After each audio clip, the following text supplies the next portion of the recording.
السلام علیکم سامعین، 26 ذی قعدہ اور 16 جون ہے ہمارا موضوع ہے قربانی۔ اس تعلق سے جامعہ دارالسلام امبالہ ہریانہ کے سربراہ حضرت مولانا جاوید ندوی دامت برکاتہم کا ایک تفصیلی بیان پیش خدمت ہے۔ بسم اللہ الرحمن الرحیم۔ لن تنالوا البر حتى تنفقوا مما تحبون وما تنفقوا من شيء فإن الله به علیم۔ حضرات، آج کا ہمارا موضوع قربانی کے مسائل سے متعلق ہے۔ آپ سبھی جانتے ہیں کہ یہ مہینہ ذی القعدہ کا ہے اور آئندہ مہینہ چند دنوں میں ذی الحجہ کا شروع ہونے والا ہے۔ ذی الحجہ کی 10، 11، 12 تاریخ کو ایک اہم فریضہ ادا کیا جائے گا جس کو ہم قربانی کے نام سے موسوم کرتے ہیں۔ یہ قربانی نبی کریم صلی اللہ علیہ وسلم خود بھی کیا کرتے تھے اور امت کی طرف سے بھی فرمایا کرتے تھے۔ ایک بار صحابہ کرام رضوان اللہ علیہم اجمعین نے پوچھا، یا رسول اللہ، یہ قربانی ہے کیا؟ آپ نے فرمایا کہ تمہارے باپ حضرت ابراہیم علیہ السلام کی سنت ہے۔ صحابہ نے پوچھا، یا رسول اللہ، اس میں ہمارے لیے کیا ہے؟ آپ صلی اللہ علیہ وسلم نے فرمایا کہ اس کے ایک ایک بال کے بدلے میں تمہارے لیے نیکی ہے۔ یہ قربانی کن لوگوں پر واجب ہے یہ بھی سمجھنا۔ ہر عاقل، بالغ، مقیم پر یہ قربانی واجب ہے۔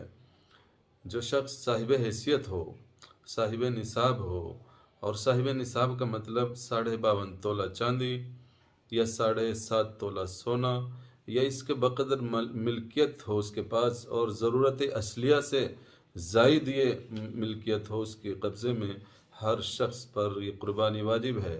اب اس میں ایک مسئلہ یہ ہوتا ہے کہ گھر کے کسی ایک فرد پر قربانی واجب ہے جو گھر کا ذمہ دار ہے، یا گھر کے ہر فرد پر جو صاحب حیثیت ہو اس پر قربانی واجب ہے۔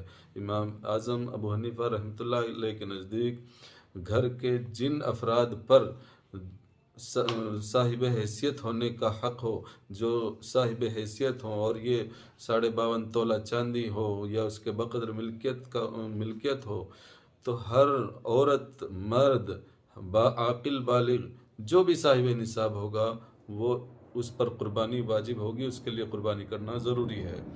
اور دیگر ائمہ کے نزدیک گھر کا ایک فرد جو ذمہ دار ہوگا اس کی طرف سے بھی قربانی ہو جائے گی، سب کی طرف سے ادا ہو جائے گی۔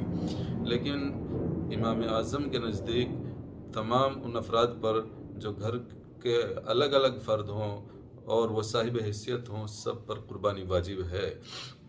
اب یہ قربانی جس طرح سے اس کی فضیلتیں ہیں، اسی طرح نہ کرنے پر اللہ کے نبی کی وعید بھی ہے۔ فرمایا رسول اللہ صلی اللہ علیہ وسلم نے کہ من لم یضحی فلا یقربن مصلانا۔ کتنی سخت وعید ہے کہ جو شخص صاحب حیثیت ہونے کے بعد، جو صاحب حیثیت ہے، صاحب نصاب ہے، پھر بھی وہ قربانی نہ کرے، نبی پاک صلی اللہ علیہ وسلم نے فرمایا ایسا شخص ہماری عیدگاہ میں بھی نہ آئے۔ کتنی سخت وعید ہے۔ اس لیے تمام عالم اسلام میں بسنے والے مسلمان جو اب قربانی کی تیاری کر رہے ہیں، سوچ رہے ہیں کریں یا نہ کریں، یہ ضروری ہے نہیں ہے، اور لاپرواہی برتتے ہیں، غفلت برتتے ہیں اور کرتے نہیں ہیں، ان سبوں کو چاہیے کہ وہ ابھی سے ارادہ کریں اور ابھی سے کوشش میں لگ جائیں کہ اچھا جانور تلاش کریں۔ جانور کس طرح کا ہو، یہ بھی ایک مستقل مسئلہ ہے کہ کون سا جانور میں کتنا حصہ ہوگا۔ بڑا جانور ہے، بھینس ہے یا اونٹ ہے، اس طرح کے جانوروں میں 7 لوگ حصہ لے سکتے ہیں۔ 7 لوگوں کی طرف سے یہ قربانی کا ایک جانور ذبح کیا جائے گا۔ چھوٹا جانور ہے، بکرا ہے، دمبا ہے، ان کو ایک آدمی کی طرف سے قربان کیا جائے گا۔ اور پھر اس کے گوشت کے مسائل ہیں، اگر 7 حصے دار ہیں تو وہ گوشت کی تقسیم برابر ہو، تول کر کے ہو، ناپ تول کر کے ہو، سب کو برابر اس کا حصہ مل جائے، ان چیزوں کی رعایت کی جائے۔